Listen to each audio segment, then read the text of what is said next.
Welcome. I am so very glad you decided to join me today for a dramatic reading of my treasured work, the Omnavarian Codex, Antichrist Revealed. Before we get into it, I do want to address one of the main levels of feedback I've been getting regarding one of the dedications. I would like to say that is exactly how Miss Rhea Campbell introduced herself to me, and it's a badge of honor that she herself wears with pride. Alright, moving on, let's get to the prologue, a letter from David. Dear humanity, for centuries I have offered this message to droves of your world leaders, only to discover that while all of them were more than willing to use the knowledge contained herein to obtain wealth, power, stature, and acclaim, not one among them would dare spread this message to all of you, as has been my intention for quite some time now.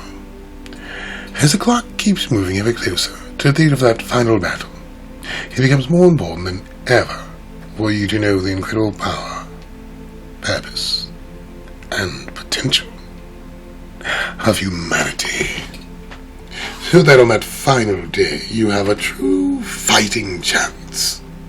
My commitment here is in spreading the absolute truth to you all, and to that end I must start by telling you that I am the one to whom you will call the Antichrist. But for familiarity's sake, you can call me David. Various cultures have given me many names over the years. Horus, Cherokee, and Amadas, to name a few. The moniker Antichrist is just the latest in a long line, and not one of which I'm particularly fond of. The mere utterance of that name seems to fill so many with fear and hatred, which is only to be expected considering all the lies you've been told about me over the years. The truth about me and my purpose in this world has been largely skewed to serve the purpose of those in power, and, more importantly, those seeking power. Until now, I've largely sat idly by and simply allowed them to be spread, assuming that the truth about me would eventually come out. However, as we currently exist in a, shall we say, tenuous time for truth, I felt ever so compelled to tell my own story. Despite what you may have been told, I am not your enemy, but I do bear a message that is of grave importance. Perhaps the first thing I should state is my mere presence here is not a sign of the imminent apocalypse. I've been here since the beginning. Your Bible gets more wrong than right. Then again, as I recall, James I was not all that interested in accuracy, so much as controlling the populace. Well, that, and the games he would play with Thomas. Of course, by the time he got around to composing that thing, this story had been passed along so many times by so many people that there was little truth left in them. I am not an agent of Satan, and I have no desire to harm any of you.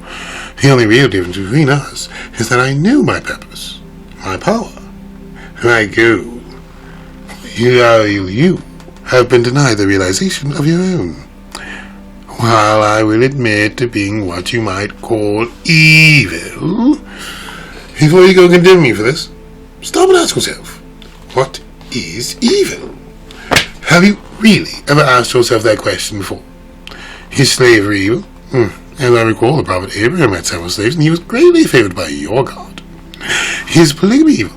Again, many of your God's prophets had several wives, and today, some of the wealthiest and most blessed people engage in polygamous relationships.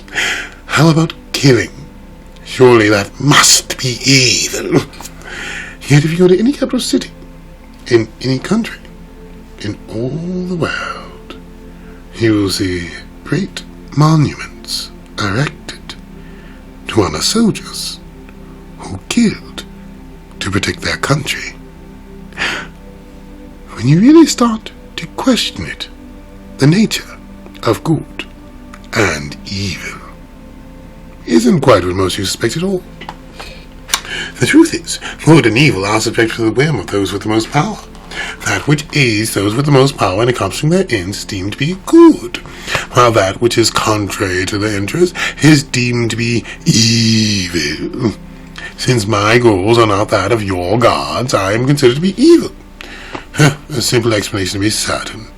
But you may ask just what the goal of your god is, and why would an immortal being such as myself, with all that I have seen and all that I know, oppose it?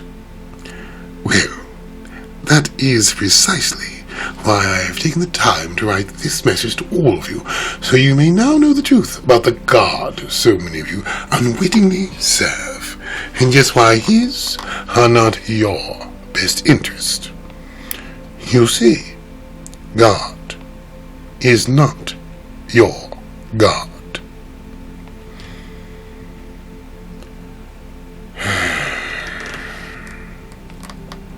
Perhaps that was a bit too blunt for most of you.